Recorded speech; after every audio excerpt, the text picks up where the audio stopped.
Is my ghosted ex-wife possibly tracking me down? I headed to the hills after learning of my wife's affair. I don't exactly know why I'm writing this, but now that the events are over and done and I've moved on, maybe it will help someone. In February 2018, I discovered my wife's affair, after we had been married for 3.5 years.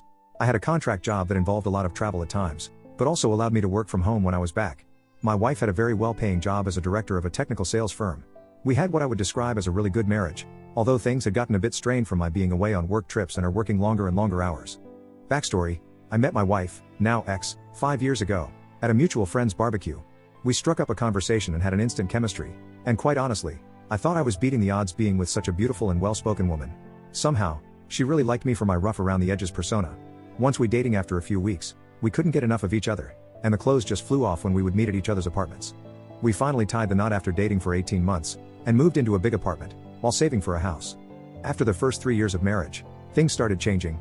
I still was crazy about her, but I noticed she would start arguments about little things, and she would get angry when I would bring up all the late hours and the work outings that had been more and more frequent. She would say it's part of paying the dues since she had been climbing the corporate ladder, or at least that was her excuse.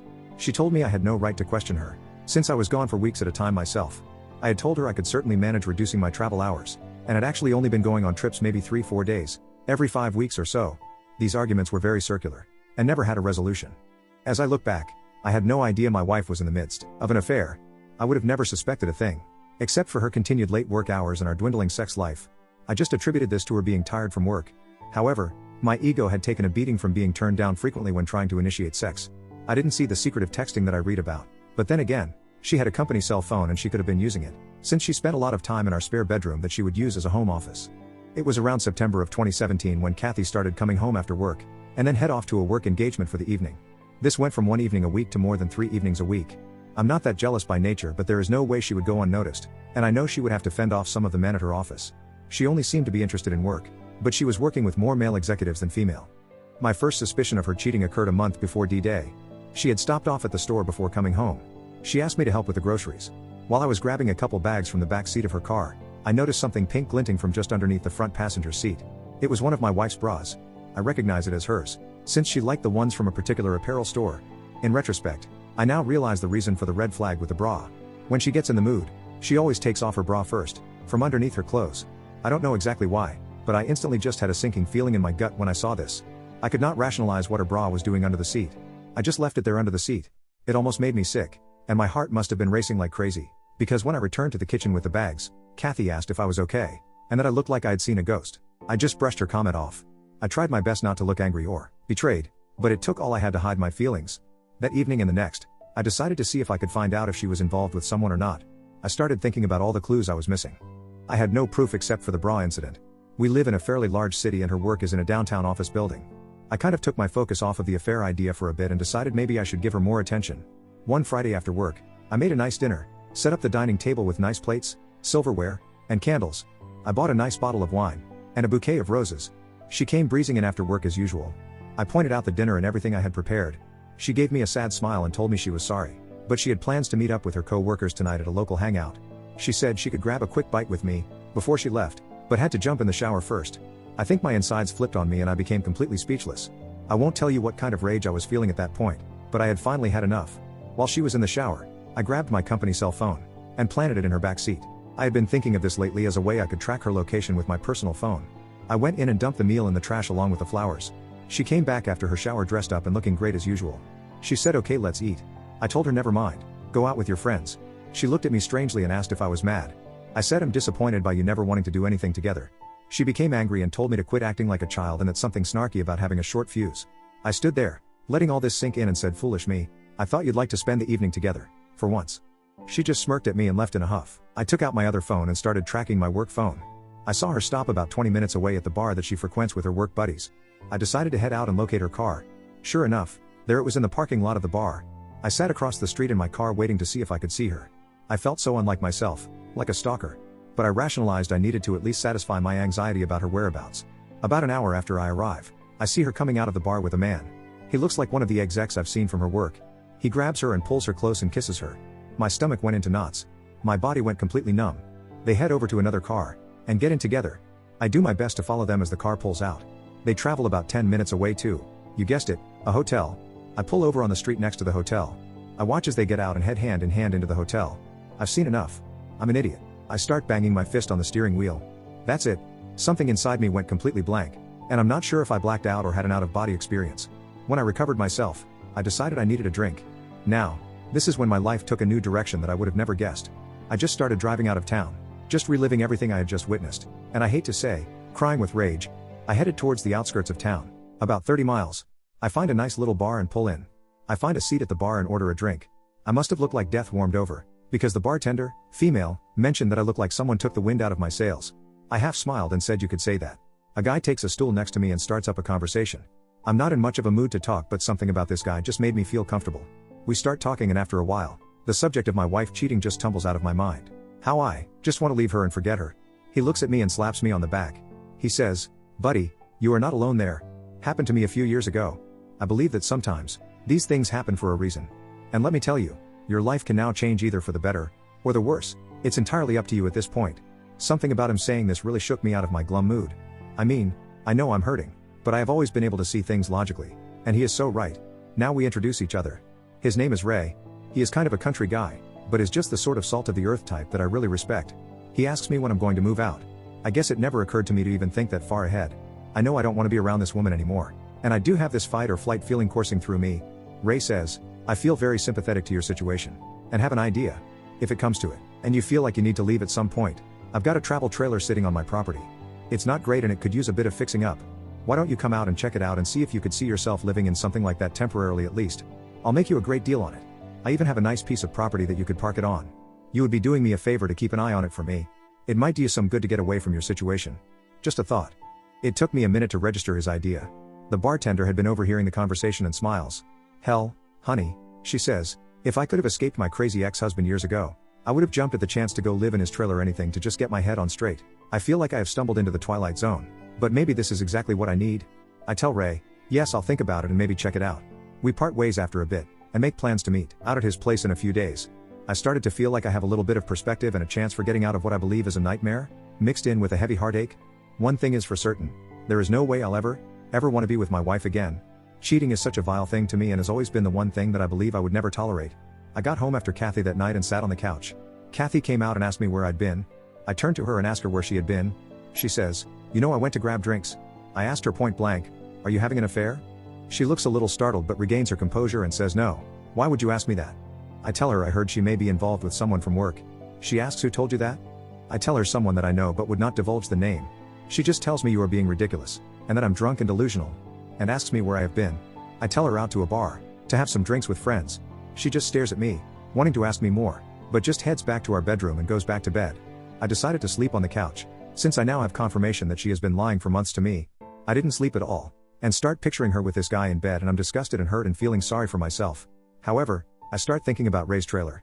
It is almost a revelation, and the idea of it just made me feel better. I must have something wrong with me, but with the pain I was in, the fight or flight mode just instinctively kicked in, and the flight part won me over. The next morning, we don't speak much and go about the weekend as if nothing had happened. A few days later, I made plans to meet up with Ray. I met up at Ray's place. He owns a nice ranch and the trailer is actually really nice, about 26, and has all the necessities one needs to live in it. I had traveled with some friends in one, back in college, during a spring break and really enjoyed it. I make Ray an offer on it, and he agrees to the price. I practically steal it from him. He gives me directions to his ranch property and I drive over to check it out. It is beautiful, full of trees, scrub brush, and it looks like there are nearby hiking and biking trails bordering it. It's near the foothills of some mountains, and Ray has a small shack on a hill overlooking the property, with water and electricity for the trailer available. Ray will pull the travel trailer to the site and set it up for me. I tried to get Kathy to come clean during the next few weeks and all I get is gaslighting. I even point blank tell her that if I find out she is cheating, there is no going back. This has the opposite effect of driving her deeper into her affair fog, and blistering me in denials. The denial is so bad, it almost made me laugh. I have no physical proof of her cheating, and kick myself for not at least taking some photos of the two of them. As I go through this mental agony, I come to the conclusion that I want out of this marriage. Rather than let Kathy know how I feel about things now, I just start making plans. I started stealthily taking my belongings out of the apartment while she was at work, and moving them over to the trailer. This at least makes me feel like I'm taking action. I did notice a change in Kathy during this time, and has been acting nicely around me, but in my mind, too little, too late. As she continued her little company outings after work, I decided I too needed a break. In fact, as she was heading out for the evening, I also got dressed around the same time. She looked at me and asked where I was going. I just said I was meeting up with some friends. She started to ask, And I just told her she didn't know them and she wouldn't enjoy all the shop talk. This is exactly what she would tell me when I would ask if I could join her at one of her office outings. She kind of had a hurt look on her face and says okay, have a nice time. I said I definitely would. Between working on the trailer and meeting up with Ray at the bar, I have started to make more friends. In fact, it has led to some fun times with a great group of Ray's friends and family. And in case anyone asks, I decided I would moderate my drinking, so I don't develop any bad habits. It would be so easy to drown myself in pity. About this time frame, Kathy tells me she has to go on a trip for work the following week. I ask her who is all going and she tells me the executive team and some department heads. I just look at her and tell her I hope she has a really great time with her boyfriend. I kind of wish I hadn't said that. It started a lot of arguing back and forth. In a lot of ways, I wish I knew more about her AP, but as Ray put it to me, in the long run, it doesn't matter who the other guy is, it only matters that she decided to step out on you. She burned down the marriage, she can own it, or deny it, but facts are facts, brother. Damn, Ray should write this stuff down and publish it for the betrayed. Her work trip provided me with the opportunity to move the rest of my stuff out completely, so after Kathy left for her trip, I gathered everything I had left of any value, and put it in my vehicle. I'm not taking any furniture or the like, so it's just clothes, and work computers and equipment. Before I left, I had written a note that I was going to leave for her, but after rereading it, I decided I would just make it simple. I grabbed a piece of paper, and wrote I hope it was worth it. I placed my wedding ring on top of the note sitting on the kitchen table. I felt a huge weight come off of me. I felt free, no more hiding the truth. I know I will have some baggage to deal with, and some hurt to get over, but I have time to heal now. I just need some space, and need to get her out of my life, as quietly and quickly as possible. I'm not proud that I never confronted her more or pulled a confession out of her. I never got to yell and scream and curse her after confessing. I had come to the conclusion in my mind that she didn't deserve me. She disrespected everything we had. Our future plans are history. We were saving for a house, and a future family. All of that is gone now. No going back. I don't owe her a damn thing. She can deal with the fallout. Aftermath. I didn't have an agenda at all. I didn't contact a lawyer or anything. I just wanted to get some clarity.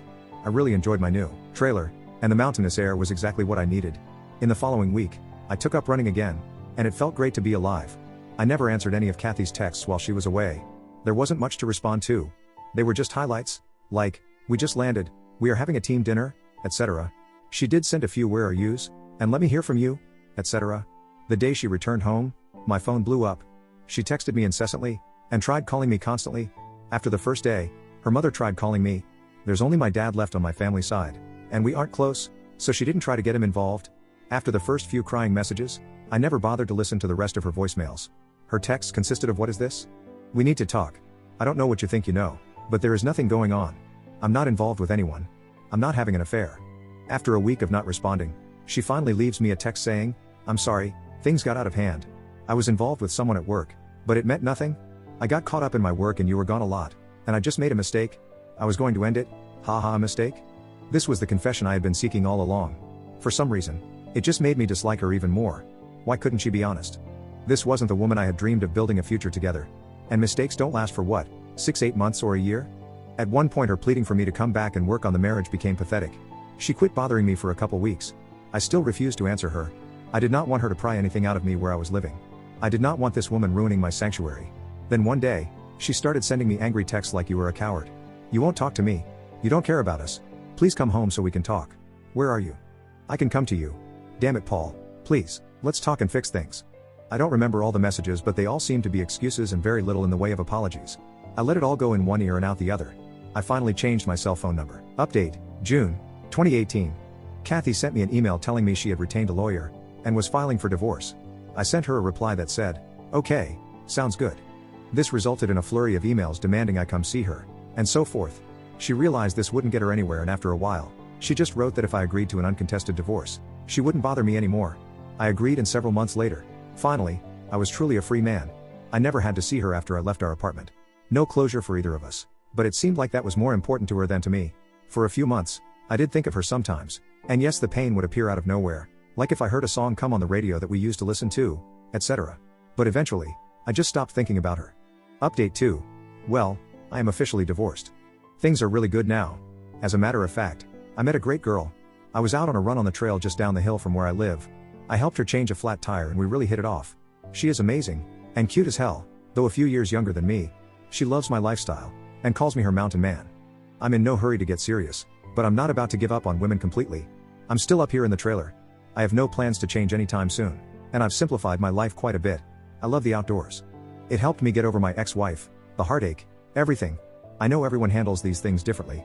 I was lucky to not have children yet, and was only into my 3rd year of marriage, so I think I did what was right for me. You don't have to live your life with a cheater. If something like this happens to you, please, just don't dwell on it. Just move on with your life. It gets better after you work on yourself. I wish everyone the best life they can have. Just wanted to update on the situation I found myself in with my ex-wife and have rewritten this about 5 times to make it legible. As mentioned in my previous post, I was concerned that my ex-wife was trying to track me down in an attempt to reconcile or something. I had moved some 2 hours from where we used to live. I saw her last weekend in a coffee shop I go to frequently in the town that is near to where I live. I was suspicious that it was not a coincidence that she was there. Luckily I was able to leave before she saw me. Update, I came back into town this past weekend to grab a few groceries and went to grab a coffee in the place I usually go to, as well as work on some documents I needed to fill out for work, using their free internet. After finishing up, I left the coffee shop. While I'm walking towards my truck, I hear someone yell Paul. I look across the street and oh shit, there's Kathy, my ex, waving at me. Armageddon had finally happened. I stood there in shock. She runs across the street, and approaches me, and reaches out to me, expecting a hug, and I instinctively hold my arms out with palms out and she stops. She looks at me really hurt. She then says, Paul, I've been looking for you. I heard you moved out here and wanted to see you. Can we talk? I feel like a trapped animal. Guys, I really did. So I relented and said, okay, let's find a table or something and we can talk for a minute. She asks if we can go to my place, and I just flat out said no. She follows me down to a bench outside a little shop at the end of the block. She starts by saying how much I've changed and how she loves my new look, my beard, blah, blah. She liked how my physique had changed, how I looked so fit. She puts on a good act, and guys, she looked hot. She had on these little white shorts and a tank top and her hair in a ponytail like I used to like. My radar was on high alert and I could tell she was really turning on the sex appeal. I had to really rein myself in here and see where this was going. She starts out by apologizing about the whole affair thing. She says karma really hit her hard after I left. Her company learned of her affair, and basically made things so unpleasant that she quit. Her AP, who had a fiancé at the time, got a reprimand and was moved to another position within the company. He blamed her for his having to move and she retaliated by telling his fiancé everything, which resulted in them breaking up. She lowered her head a little and started crying. I just sat there looking around, not having anything to say. She straightened up and stared at me for a bit. I asked her what she wanted from me. She wanted to tell me that she never intended to start an affair, that she felt like she was drawn in by all the politics and positioning in the company, and thought the AP really manipulated her with his charisma and power within the company, and that she stupidly thought she was using him as much as he was using her. She was going to come clean with me, especially after I accused her of having an affair. She hated herself during that time, and the after-work drinking was her attempt to medicate from the guilt. That right after I left her, she felt so foolish, so alone, like her heart just imploded with loss. She immediately broke things off with her AP. She felt that since I wouldn't contact her or talk to her, that she had to find me and see if she could make things right for us and if we could start over again. She knows we are divorced, but maybe we could have a clean slate. I just stared at her. I let her have it. I'm paraphrasing the conversation, but here it is. How dare you think you can just come out here and think you can just wipe away all the shit you caused? I'm to forgive everything you did to ruin our marriage. I told you before, if you cheated on me, we were through. There is no forgiveness. There is no reboot of this relationship. You killed it. You destroyed what we had the minute you stepped out on me. How stupid do you think I am? I followed you one night and saw you go into a hotel together. Do you know that? I then realized that I had been raising my voice and people were starting to notice. She started to sob. She grabbed my arm. I let her cry on my shoulder a little, before nudging her away. She looked up at me. I deserve all this. I know I do. Can you at least let me take you to dinner or something? I don't want to leave. I want to talk more. I want to make sure we have everything out in the open. I need time with you that you didn't give me before. Please, Paul, I know you may not want to hear this, but I love you so much. I didn't know how much I loved you until you left me, and broke me. And I broke you just as bad. I can't forgive myself. I don't want to forgive myself, until the day I die. She started hyperventilating and sobbing so bad, that I pulled her up and hugged her. I know. I felt like that was the only thing I could do to maybe calm her down. At that moment I realized, I did actually break her heart, like she broke mine. I started walking with her, and then found a nice quiet path to walk on. And things settled down a bit. I then asked her how she found me and did she hire a pie or something. She laughed a little and said no. She thought about it though. She ran into Stacy a couple weeks ago, and she asked her how things were going. Stacy let it slip that she saw me. Kathy made her spill every single detail. Stacy didn't want to tell her because I told her not to. But she wouldn't let her go until she did. But all she really knew was that she saw me here in town and that I lived somewhere in the vicinity. So she started coming here on her days off to see if she could find me. She really blushed when she said that. I kind of chuckled that damn Stacy can't keep her trap shut. So we did go to dinner. We found a nice little place with a patio. I made sure we didn't drink anything. I didn't want any excuse for her to soften me up or claim she was too drunk to drive back. We actually had a good talk. Afterwards, I walked her to her car. She wanted to stay and press me hard on it and wouldn't relent. She hadn't been with anybody else since I left, and swore up and down I was the only one she wanted. I told her no, it's still way too soon for me to go down that road. She begged to see me again, but But I was non-committal. I gave her my new email address, but that was it. She wanted my phone number, but I told her no. You'll just blow it up with texts and calls. She cried about that one. She said she would be back in town next weekend if I was interested. I didn't say anything to that. She said she will email me and tell me all the details of when/where. Before she left, I asked her point blank if she would forgive me if I had done the cheating. She sat there thinking and she said, yes, she would in time, but only if we saw a marriage counselor or if we could work through the healing process with lots of talking and maybe even a binding agreement. I said, okay, maybe I could do that 5-10 years from now. She said if that's what it would take she would wait. She then took my hands in hers, looked me in the eye and said something that really surprised me. She said, God damn it, Paul. I will always love you and will do anything to prove it. At that she left. I'm still so shook by that. She said it with such conviction. I still can't see myself back with her. I feel better though.